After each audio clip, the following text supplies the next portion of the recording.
Hello friends, I'm CA Sabanaz from Gurgaon. Welcome to my YouTube channel.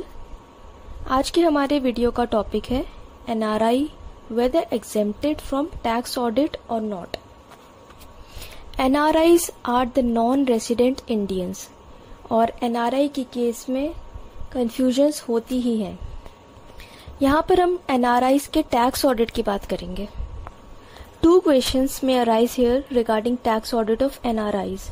First, are NRIs liable for tax audit under the Income Tax Act like residents of India?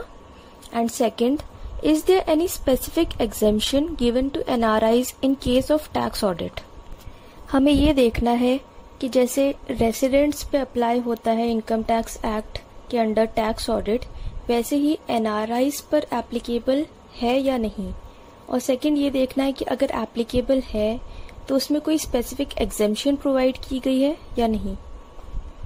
So if we read section 44AB of the income tax act 1961, we will find that section 44AB applies equally to residents of India as well as non-residents, and there is no specific exemption in case of NRIs.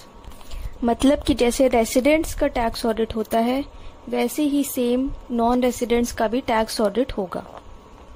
Therefore, it's very clear that if the total turnover or sales or gross receipts of the NRI exceed the audit limits prescribed under this section, then they are liable for tax audit and are required to furnish the audit report before the due date. मतलब कि NRIs के case में भी हम total turnover या gross receipts को देखकर ही decide करेंगे कि ऑडिट एप्लीकेबल होगा या नहीं, और अगर होगा तो हमें ऑडिट रिपोर्ट भी फर्निश करनी होगी.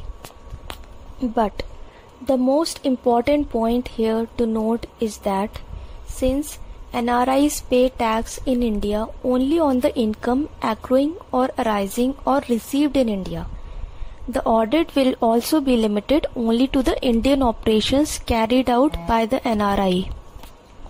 मतलब कि NRI के सिर्फ इंडियन ऑपरेशंस का ऑडिट होगा. I hope you like the video. Thanks for watching. Please like, share and subscribe. Thank you. मेरे और वीडियोस के लिंक आपको डिस्क्रिप्शन बॉक्स में मिल जाएंगे.